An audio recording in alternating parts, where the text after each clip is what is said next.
Praise lord children. మరి ఎంతో ఎండలు ఉన్నాయి కదా, దేవుడు మనల్ని ఎండల నుండి కాపాడుతున్నాడు. మరి ఎంతోమంది ఎగ్జామ్స్ రాసిండ్రు, ఎగ్జామ్స్లో పాస్ అయినరు అనుకుంటా. దేవునికి వందనాలు. దేవుడు చేస్తున్న సహాయం బట్టి దేవునికి ఎంతో వందనాలు. పిల్లలు మరి హాలిడేస్ మీకు కాబట్టి మరి హాలిడేస్లలో మీకు వెకేషన్ బైబిల్ స్కూల్ ఉంటుంది. కాబట్టి ఎక్కడ వెకేషన్ బైబిల్ స్కూల్ ఉన్నదో మీ చర్చెస్లలో అటెండ్ కండి. ఓకే, వెకేషన్ బైబిల్ స్కూల్ ద్వారా కూడా మనం ఎన్నో దేవుని విషయాలు నేర్చుకోగలము. మనం ప్రేయర్ చేసుకొని స్టార్ట్ చేసుకుందాము. ప్రేమగల మా పరలోకపు తండ్రి, గొప్ప దేవానికి వందనాలు. మరి ఒకసారి మరి 4 నెలలు కాపాడి 5వ నెలలో మమ్మల్ని తెచ్చినందుకే నీకు వందనాలు. దయగల దేవ, మీ యొక్క కృప మా పక్షాన ఎంతో ఉన్నది, నీకు వందనాలు. ఎంతో భయంకరమైన ఎండలు మీరేనైనా మాకు చేస్తున్న సహాయం బట్టి నీకు వందనాలు. పిల్లలను తండ్రి ఎండ దెబ్బ నుండి కాపాడమని కాపాడుచున్న విధానం బట్టి నీకు ఎంతో వందనాలు చెల్లిస్తూ మరి లెసన్స్ ద్వారా మా యొక్క ఆత్మీయమైన జీవితం మరి పిల్లలు తండ్రి ఎన్నో నేర్చుకొని వారి యొక్క జీవితంలో వారు దాన్ని ప్రాక్టీస్లో ఉంచుకొనగలటకు సహాయం దయచేయమని యేసే పరిశుద్ధమైన నామమున ప్రార్థించి వేడుకుంటున్నాం తండ్రి, ఆమెన్. 2వ రాజులు 14వ అధ్యాయము 16వ వచనం నుండి 29వ వచనం వరకు, 15వ అధ్యాయము 8 నుండి 16 వచనాలు. 2 Kings 14 chapter 16th verse to 29, 15th chapter 8 to 16. Last time మనము కింగ్ ఆఫ్ జూడా సంగతి చూసుకున్నాం. ఏమజయ కింగ్ ఆఫ్ జూడా, అమజ్జియా రాజు సంగతి మనము చూసుకున్నాం. యూదా రాజు అయిన అమజ్జియా సంగతి. ఈరోజు మనము ఇశ్రాయేల్ రాజుల సంగతి చూసుకుందాము.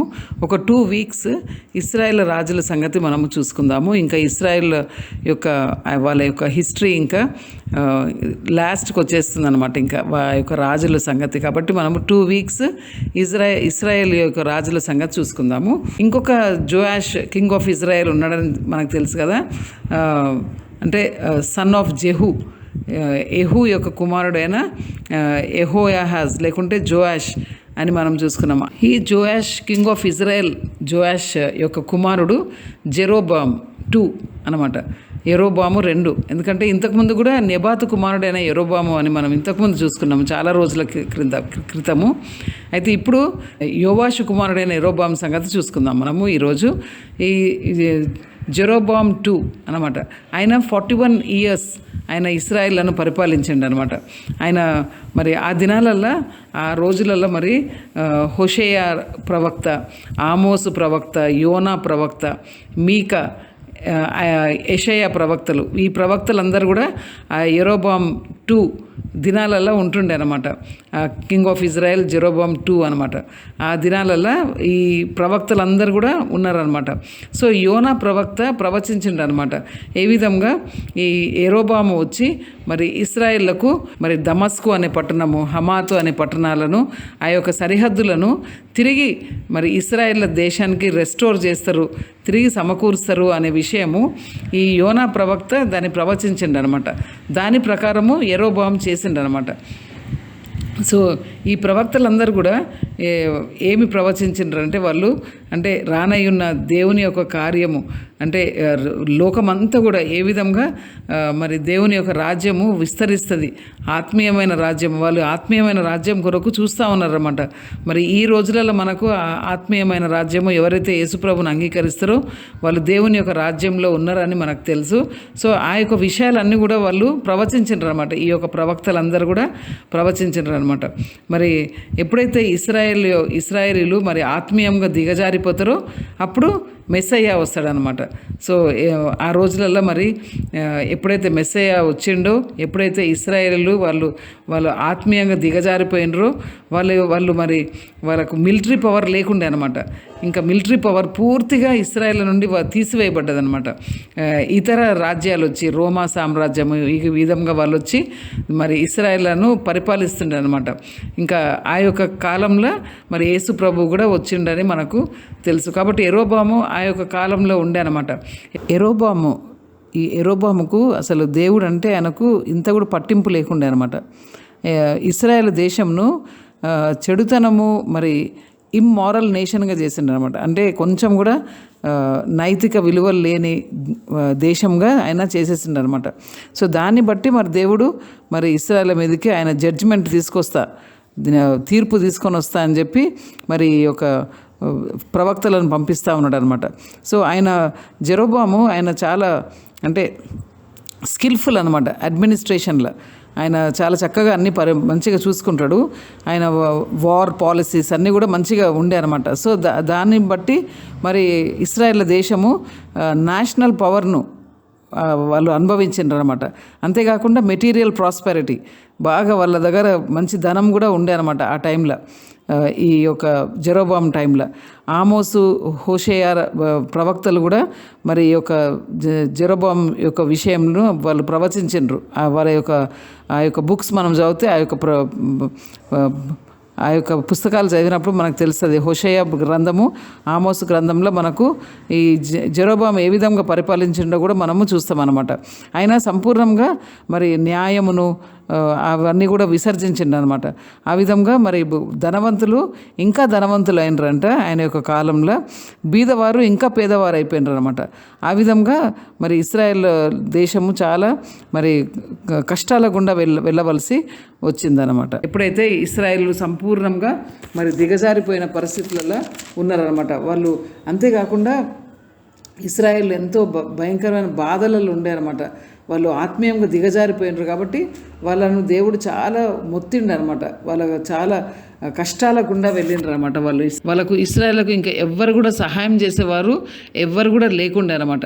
కానీ దేవుడు మాత్రము ఇస్రాయేల్లను సంపూర్ణంగా మరి ఈ యొక్క భూమి నుండి తీసేస్తా, వాళ్ళ యొక్క పేరు తీసేస్తా, వాళ్ళని నాశనం చేస్తా అని ఆ విధంగా చెప్పలేదన్నమాట. బ్లాట్అవుట్ చేసేస్తా వాళ్ళ యొక్క పేరు అని చెప్పలేదన్నమాట.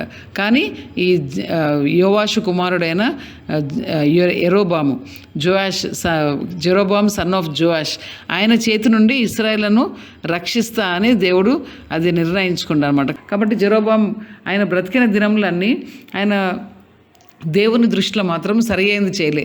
ఆయన దేవుని దృష్టిలో కీడు చేసిండు అనమాట. He did evil in the sight of the lord అని ఉన్నదనమాట. ఎప్పుడైతే ఆయన చనిపోయిండో మరి ఆయన కుమారుడైన జెకరియా ఆయన పరిపాలించడానికి ప్రారంభించిండు అనమాట. ఆయన ఒక 6 నెలలు మాత్రమే పరిపాలించిండు. ఆయన కూడా తన తండ్రి ఏ విధంగా మరి ఫస్ట్ నెబాతు కుమారుడైన యెరోబాము కార్యములు చేసి మరి దేవుని దృష్టిలో చెడుతనం చేసిండో అదే విధంగా మరి ఆయన కుమారుడైన జెకరియా కూడా మరి దేవుని దృష్టిలో చెడుతనమే చేసిండు అనమాట, మంచి చేయలేదన్నమాట. కాబట్టి మరి షల్లూము అనే వ్యక్తి, జబేషు కుమారుడైన షల్లూమ్ అనే వ్యక్తి మరి ఈ జెకరియాను కన్స్పిరసీ చేసి ఆయన గురించి ఆయన వ్యతిరేకంగా పన్నాగములు పన్ని ఆయనను చంపేసినారు అనమాట. మరి జెకరియా చనిపోయిన తర్వాత మరి ఇంకా ఈ షల్లూమ్ అనే వ్యక్తి ఆయన ఇశ్రాయేల్ యొక్క సింహాసనం పైన కూర్చున్నాడు అనమాట. షల్లూము ఇంకా మహా అంటే 1 నెల ఆయన పరిపాలించిండు అనమాట. ఆ సమరియా ప్రాంతము, ఆ ప్రాంతంలో అంతా పరిపాలించాడు. అప్పుడు గాది కుమారుడైన మెహనైం ఆయన వచ్చి మరి ఆ షల్లూమ్ను చంపేస్తాడనమాట. ఆయన షల్లూమ్ను చంపేసి ఆయనకు బదులుగా మరి షల్లూమ్కు బదులుగా ఈ మెనహెం అనే వ్యక్తి మరి ఇశ్రాయేలును పరిపాలించడానికే కూర్చున్నాడు అనమాట ఆ సింహాసనం మీద. కాబట్టి ఈ విధంగా ఇశ్రాయేల్ యొక్క పరిపాలన, ఇశ్రాయేల్ యొక్క దిగజారిపోయే తనము మనము చూస్తున్నాము. ఇంకా నెక్స్ట్ కింగ్స్ సంగతి మనం నెక్స్ట్ వీక్లో చూసుకుందాము. అంతవరకు దేవుడు మనకు సహాయం చేయను గాక.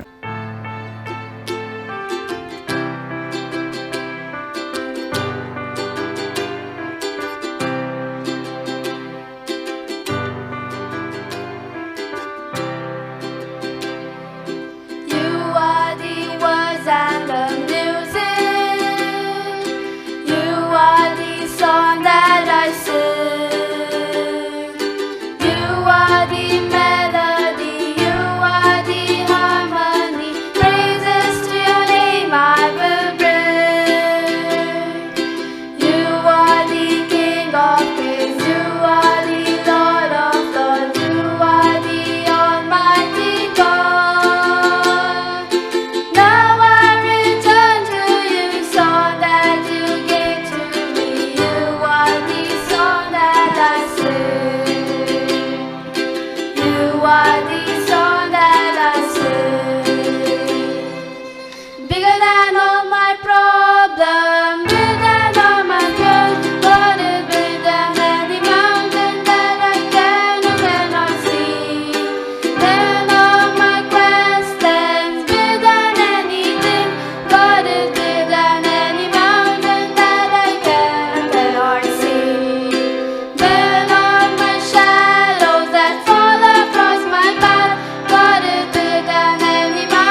పిల్లలు మరి ఈ లెసన్లో మరి జెరోబాము 2 యెరోబాము రెండవ యెరోబాము సంగతి మనం చూసుకున్నాము.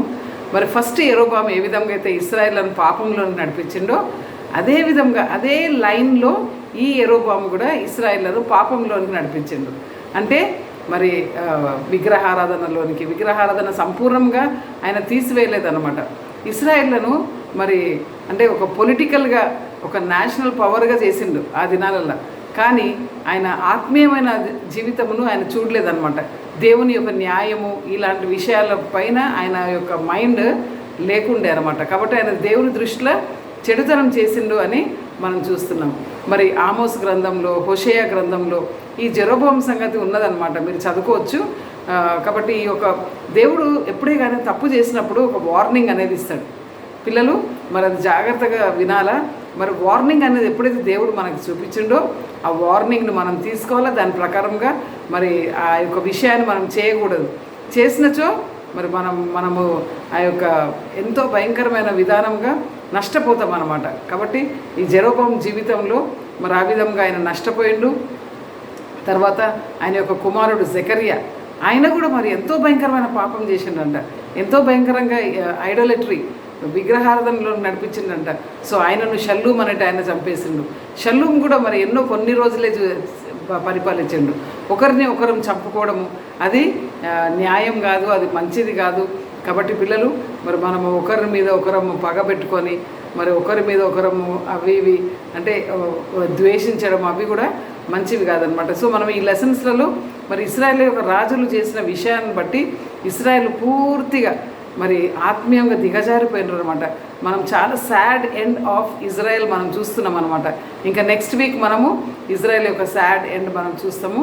సో అంతవరకు దేవుడు మనకు సహాయం చేయను గాక ఈ యొక్క విషయాలను నేర్చుకొని మరి జాగ్రత్త వహిస్తాము.